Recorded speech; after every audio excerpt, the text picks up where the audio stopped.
Quiapo, Manila, Philippines. Eto ang Quiapo. Yan. Akit na tayo ngayon dito. Yan, malapit na tayo. Mabilis na yung biyahe dito. Quiapo Bridge. Ito yung pinagpipelikulaan parati ni EPJ Fernando Poe Jr.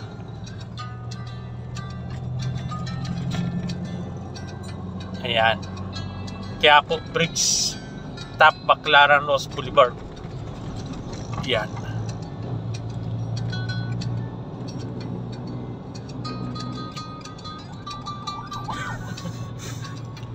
Three hectare yun, mahal. 3 hectare? Oo. 600,000 agad yun pag na-close nila. Murang-mura na yun. Tapos mag-ate-ate kayo doon? Oo, ilan na mag-atiin yun. Mga palagay natin 6 o tagbo 100,000.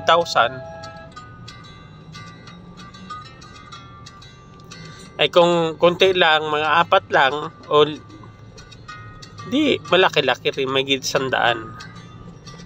Ganun lang talaga pag may pag mayroon kang tinatrabaho.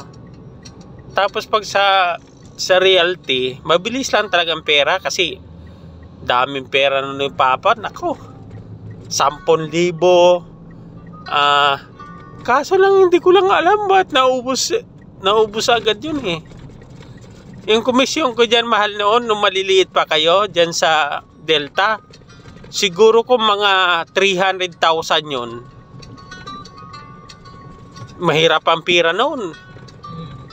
Mura pabilihin din ah. Yung mga manager mo kasi, pag meeting nyo, halimbawa nag-meeting kayo, siyempre libre mo lahat, ikaw direktor eh. Ilan ang manager kong lahat tapos, engineer, teacher,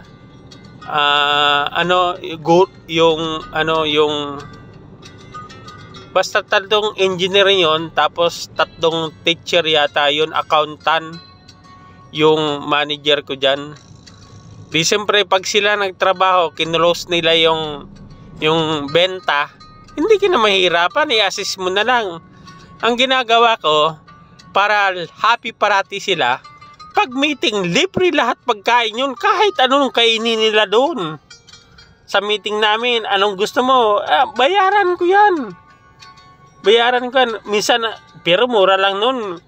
Pag gumastos ka ng mga may 1,000 nun, bundat na yun. Ilan lang naman sila nun.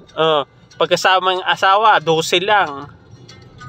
Papakainin mo yun pag nag-meeting kayo o pag-usapan niyo kung ano. Tapos ang problema nung matagal na, nako, si mama pala pinapakialaman ng cellphone pag tulog ako kasi madaling araw o maaga pa ako alis. Siyempre reality ka eh, pag may closing, ang alis mo mga alas 3 na madaling araw, ang balik mo mga alas 10 sa alas 12, minsan alas 2 pa madaling araw. Galit na galit siya kasi alas 2 na. Eh siyempre pagod na pagod ka, tulog ka na agad pagdating mo. Tapos gigising ka na naman na uli magang-maga kasi may tripping na naman. Nako, sabi ko bakit lumipat yung isang manager ko, wala naman sinasabi. Sabi niya lang sa akin, hindi, lipat mo na ako kay kasi pwede kang lumipat ng direktor noon. Sasabihin mo lang,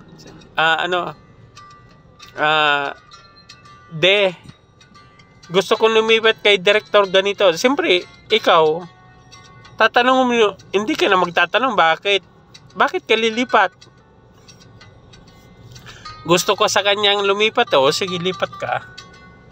Walang noon, walang pwede kang lumipat pag gusto. Pero ngayon hindi na pwede. Kailangan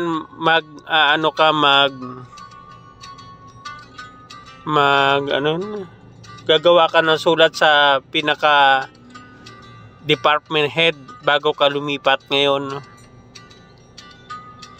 Ay ngayon, wala na akong mga direktor. Pero ang tao ko naman lahat ngayon, mga general.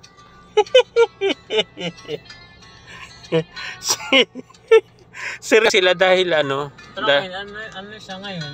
wala, hindi, na lang siya ngayon. Pero engineer yun eh, tapos ang engineer. Hindi lang nakakuha ng lisensya kasi nagsundalo sila dati. Kaya walang problema ka sa Mindanao, yung mga tao mo doon, kung pupuntahan mo, walang problema kasi sa Mindanao ang pinakamaraming MI.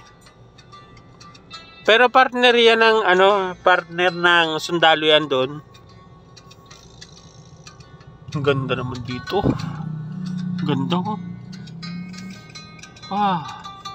Ganda ng park. Ganda. Wala, kunin sa pangura. Hindi. Kukunan ko lang. Wow, ang ganda oh.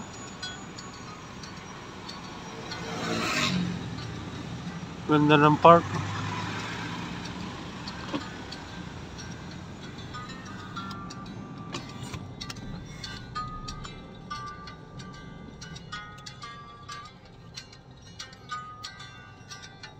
Padami pa ng padamihan, mahal. Pag nakaklose tayo, yung mga retired general dyan sa na gusto yung trabaho natin, isasama natin dyan sa realty. Si General Taduran yung number 1 general ni Marcos dati. Dati tinawagin niya kung magkita kami sa may Alabang, yung subdivision dyan, pinakamalaki. Sabi niya, pumunta ka dito, mag-usap tayo habang malakas pa ako. Siya lang yung binigyan ng cellphone noon unang panahon, siya lang ang may cellphone. Iba ang cellphone niya, mahal. Ang cellphone niya, pwedeng makunik sa buong Pilipinas, yung cellphone niya. Yun ang bigay sa kanya ni President Marcos dati. Hindi lang nasundan ni ni Bongbong. Sayang. Bakit kaya traffic dito ngayon?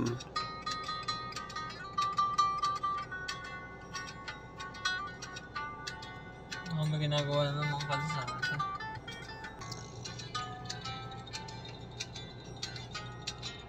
Siya nagpa-surrender dyan ng marami sa Quezon, buong Quezon. Kasi doon siya pinanganak sa may Mauban, Quezon, si Kuyang. Mauban. Doon sa kabila. Pero gawa na yung kalsada doon eh. Pwede na natin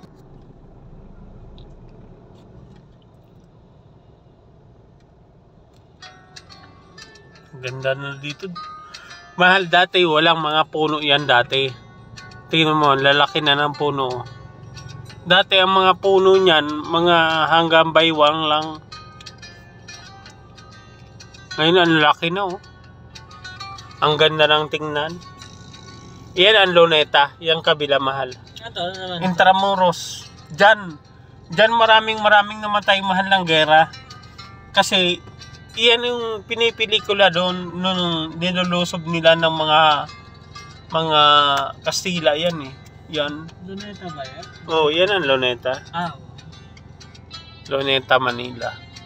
Ito, Intramuros to. Diyan eh, may mga kwentang kababalaghan parati. Kasi ang dami namatay diyan. Binomba yan eh. Binomba noon. Kaya mahirap ang gera talaga. Dapat parang dyan talaga hindi na pwedeng yun galawin pa no? Hindi na. Para na yan sa gobyerno na yan. Habang buhay na yan dyan. Depende lang sa naupo kung paggalaw niya yan. Pero maraming kukontra yan pag ginalaw. Kasi heritage na yan eh. Kwentong kasaysayan, napakaganda.